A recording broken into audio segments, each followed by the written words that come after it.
Hace un ratito. Sí, dale. Agustín, ¿cómo le va? ¿Qué dice? ¿Cómo anda? Muy bien. Bueno, formalmente. Bueno, hay una paz cambiaria en la Argentina. Eso trae la percepción para algunos de que finalmente se está domando la fiera. Las reservas se acumulan porque finalmente no hubo pérdida de reservas. El Banco Central le está comprando. Enorme cepo, no hay duda. Restricciones por doquier para importar, etcétera, para comprar dólares, pero los dólares legítimos, contado con liquidación, dólar bolsa, que llegaron a tocar casi los 200 hace 4 meses, hoy andan en 140, 145, qué sé yo. Hay algo de una especie de sensación de que cuidado, que por ahí los planetas se alinean, la soja sube lo que ha subido, la cosecha es mejor de lo que se pensaba, la lluvia hizo mella ahí en el campo y por ahí tenemos dólares adicionales y por ahí de la pandemia salimos de una manera que no pensábamos en un momento en la Argentina hace tan solo 3, 4 meses atrás, etcétera, etcétera. ¿Puede pasar algo de todo eso o nada? Me encantaría ser optimista, pero yo no lo veo. Mirá, la realidad es que hemos comprado una paz cambiaria momentánea y muy cara. Cuando vos mirás lo que está pasando, por ejemplo, con las ventas de los bonos que hacen desde el ANSES, el Banco Central y demás, con tasas de interés en dólares del 17% anual, eso te da una magnitud del desequilibrio. Te da una magnitud cuando mirás que el riesgo país está de nuevo en 1.500. Es decir, que vos lo que tenés es una inflación que fue del 30% anual los primeros 9 meses del año pasado. Fue del 50% anual el último trimestre. Y estos últimos 2 meses, o 3 meses, en realidad, porque ya empezó en diciembre, estás en el 60% anual.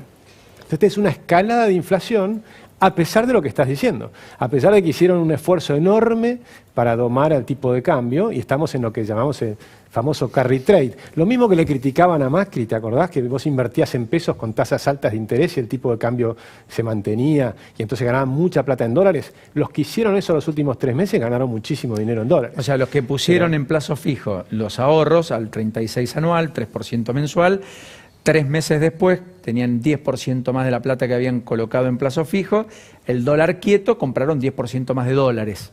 ¿Está Exactamente. bien? Y una rentabilidad del 10% en dólares el mundo no te lo da. Sí, salvo que seas un tipo creativo, salvo original. que compres en Tesla y justo en el momento adecuado, digamos. Pero, bueno, que compró Tesla o sí, Bitcoin, que, o sé Bitcoin, yo, que está de exacto. moda, pero veremos cuánto dura. Pero cuando miras la película de la Argentina, es dramática. Porque hace cuánto que venimos conversando con ustedes y siempre venimos diciendo estamos en una crisis, vamos a la siguiente. Porque ya hoy podemos empezar a hablar del próximo default. Acabamos de salir del default y yo ya te puedo afirmar que estamos armando el próximo, que probablemente va a explotar en el 2023, porque hemos postergado los vencimientos. Pero luego se sigue acumulando. La deuda argentina hoy es el 100% del PBI. 100% del PBI, es decir que ya es impagable, es totalmente impagable y te lo muestran las tasas de interés en dólares. Por eso el riesgo país en 1.500 puntos. Por eso el riesgo país en 1.500. Entonces lo estás comprando de alguna manera, el gobierno no tiene un plan antiinflacionario, tiene un plan inflacionario. La inflación es el incremento de la cantidad de dinero y siguen aumentando la cantidad de dinero porque como siempre, como muchos gobiernos, gastan más de lo que les ingresa. Está bien, pero ahí Guzmán dice, bueno, pero en enero y febrero no recibimos asistencia del Banco Central, no hubo emisión. Sí, pero eso no va a ser... Porque la recaudación nos aumentó bastante más. Pero no va a ocurrir eso cuando miremos todo el año. Cuando mirás todo el año vas a ver que el aumento de la cantidad de dinero va a ser probablemente el 60%, sin contar que después tenés los pasivos remunerados del central, las famosas LELIQs. ¿Sí? Entonces son la deuda del Banco Central remunerada con tasas altas de interés que va creciendo y va creciendo muy rápido. Entonces ese crecimiento de la deuda del Banco Central también es inflación futura, porque ¿cómo vas a pagar eso? Este año vas a aumentar las LELIQs, es decir, la deuda va a seguir creciendo, pero en algún punto la tenés que pagar. Entonces fíjate qué te pasa. Tenés tarifas retrasadas, tenés control de precios, escasez en las góndolas. Porque antes decían que no había escasez en las góndolas, ahora están con la ley de desabastecimiento. Están reconociendo que hay escasez en las góndolas. Que lo predecíamos hace un año. Cuando empezaron los controles dijimos, ojo, porque entre un año vas a tener escasez en las góndolas. Hoy ya las tenés. Y tenés el tipo de cambio retrasado. Los salarios que vienen cayendo desde hace 3 años en términos reales. No empezó con este gobierno, empezó en el 2018. Con lo cual tenés salarios y jubilaciones que siguen cayendo en términos reales. Ahora van a poner ese bono para la mínima, correcto, para compensar un poquitito, pero las jubilaciones en general siguen barranca abajo Con desde lo hace que 3 tiene años. eso de que achata la pirámide y la injusticia respecto al que aportó durante mucho más años una mayor cantidad de dinero y luego se siente una vez más perjudicado, relegado, porque quizás gana 2.000 pesos más por mes. Tal cual. O 3.000. Y a eso sumale algo que es todavía más grave que todo esto, que es que el sector privado argentino es cada vez más chiquitito. Porque creo que es la madre del borrego, perdón, la madre, eso decíamos en el campo, sí, que es el principal problema. Exactamente, porque los matás de impuestos a un sector que es cada vez más chiquitito. Les pones la FIP, los perseguís, haces todo lo que quieras, ese sector es cada vez más chiquitito. Se van los unicornios, porque entonces les pones los impuestos a las riquezas y se te fueron todos los unicornios. Todos los dueños de los unicornios de Argentina se fueron. ¿Por qué se fueron? Porque les multiplicaste por 4 los impuestos en 2 años. Entonces le multiplicaste, primero pusiste bienes personales y le aumentaste los bienes personales. Ahora inventaste el impuesto a riqueza y aumentaste ese impuesto a riqueza. Pero después le duplicaste bienes personales y el impuesto a riqueza a los que tienen activos en el exterior. Y los unicornios, como fueron exitosos, hicieron empresas argentinas que se expandieron por 70 países del mundo. Entonces tienen una gran parte de sus activos en el exterior. Y por lo tanto les duplican los impuestos. Esa gente que hizo se fue. Y entonces invierten en Brasil, Alec Oxenford, Marcos Galperín, tienen empresas nuevas que están surgiendo, están creando empleos. Eso significa aumentar la demanda de empleo en Brasil, significa mejorar los salarios de Brasil y significa achicar la Argentina. Estamos achicando la Argentina. El dato que dio Alec el otro día, Alec Oxenford, es tremendo.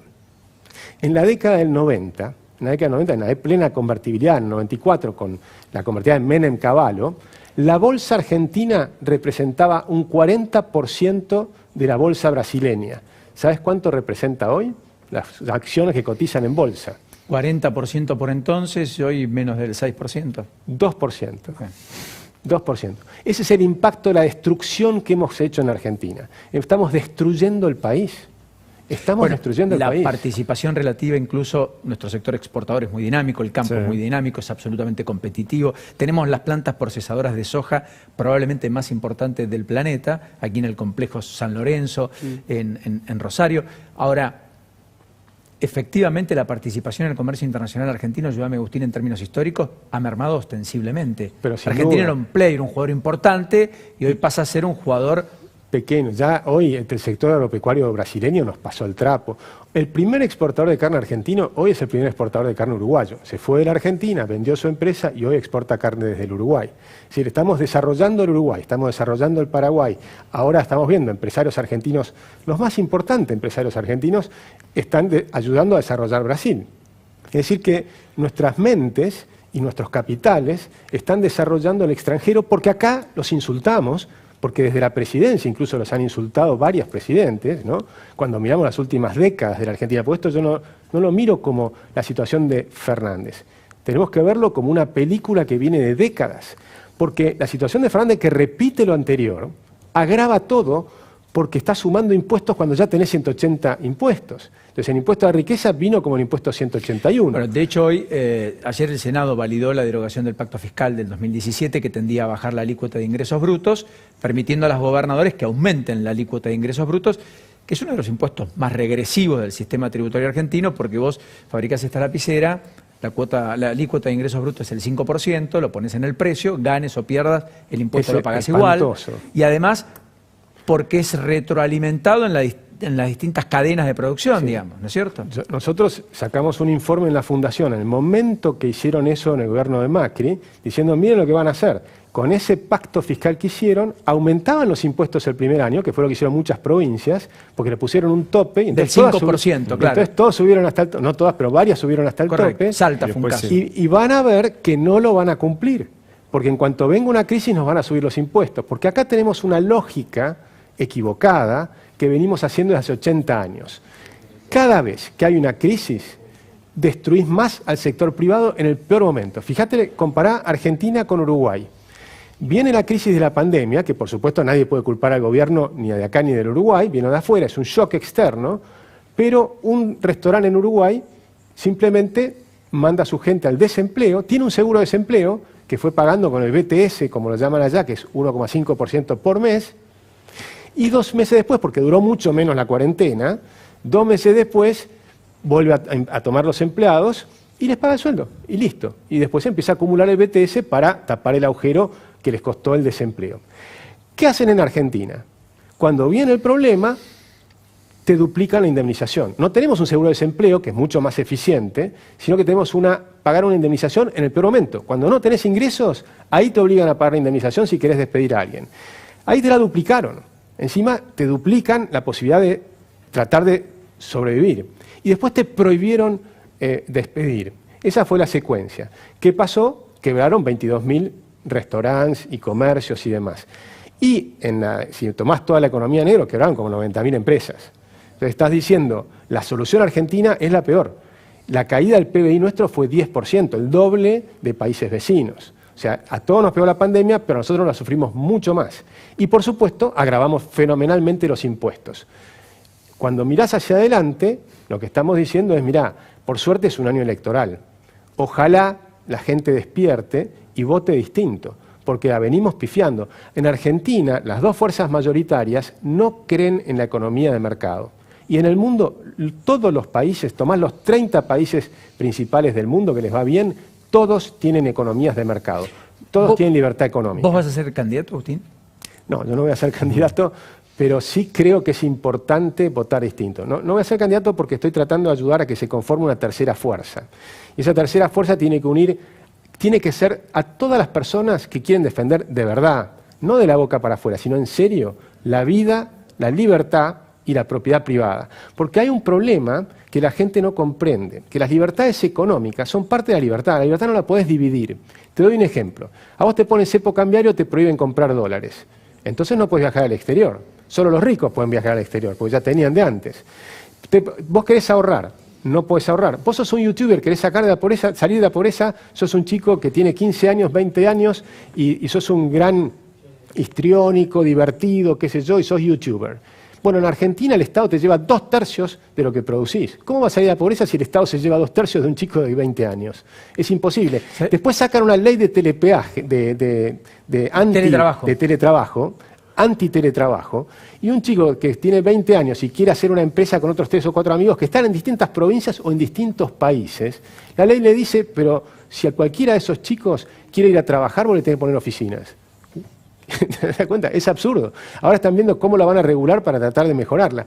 Pero sacan cosas absurdas, regulaciones e impuestos. Acá tienen que concentrarse en ese millón de chicos que van a ingresar al mercado laboral los próximos 4 años. Hay que pensar en ellos. Cuando pensás en ellos, tenés que eliminar 170 impuestos, tenés que eliminar gran parte de las 69.000 regulaciones y dejarlos trabajar. Dejarlos ganarse la plata, dejarlos salir a ellos solos de la pobreza. No tiene que el Estado sacarlos de la pobreza. El Estado no saca a nadie de la pobreza. A lo sumo le tira plata para mantenerlos en la pobreza durante décadas. Y la pobreza en Argentina viene creciendo década tras década desde hace 40 años. Agustín, gracias por este ratito. Muchas gracias a ustedes, la verdad un placer. Expectante, escuchando.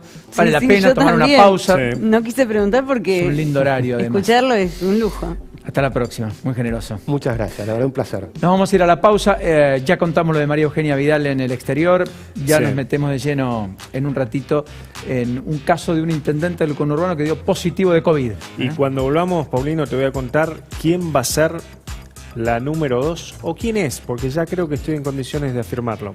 ¿Quién es la número 2 de Carla Bisotti? Sí. Te lo cuento después. Yo te lo voy a rubricar y te voy a mostrar 2 fotos que dieron cuenta de quién además es el que batalló y triunfó en la enorme interna que había respecto a su designación. Vamos a coincidir entonces con la información. ¿Viene desde el norte argentino? Sí.